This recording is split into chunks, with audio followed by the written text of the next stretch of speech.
Have you ever heard this before? Borrowing from your 401k is smart because you're paying interest to yourself. Sounds reasonable, right? No bank, no credit check, no loan approval process, and the interest goes back to you.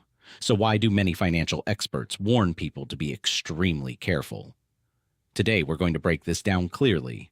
No complicated jargon. What is a 401k loan really? When does it make sense? And when should you absolutely avoid touching it? Part 1. How a 401k loan actually works. Let's keep it simple. A 401k is retirement money. It's designed to grow over time by being invested in the market. Stocks, mutual funds, bonds. If your employer's plan allows loans, you can borrow up to 50% of your vested balance or up to $50,000, whichever is lower. For example, if you have $60,000 in your 401k, you can borrow up to $30,000. You repay the loan through payroll deductions. Money automatically comes out of your paycheck. The typical repayment term is 5 years. The interest rate is usually the prime rate plus about 1%. Here's the part that sounds attractive. The interest you pay goes back into your own 401k.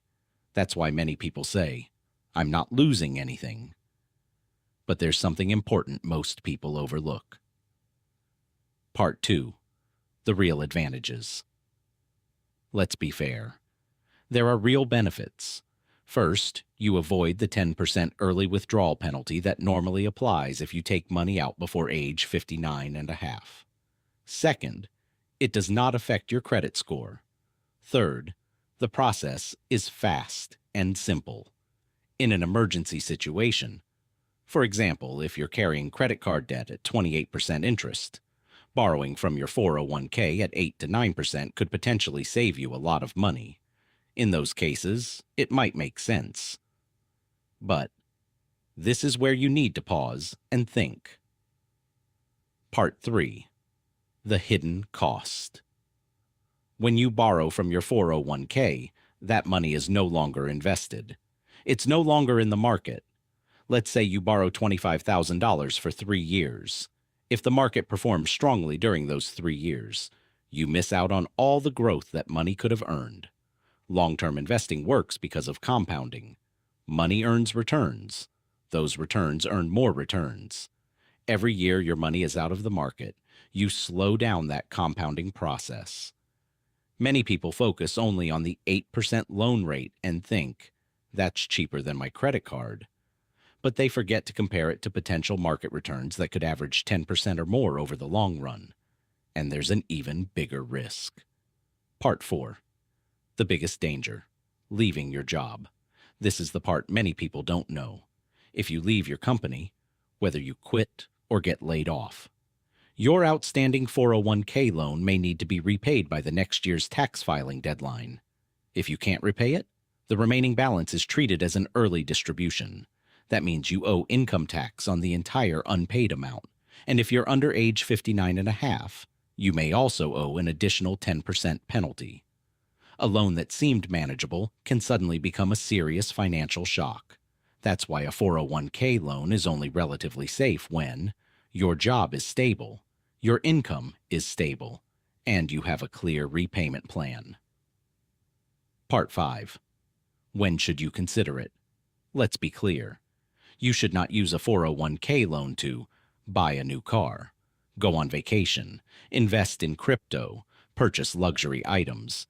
It should only be considered when you're paying extremely high interest debt, you're avoiding a real financial crisis, or you're making a down payment on a primary home with a stable long-term plan.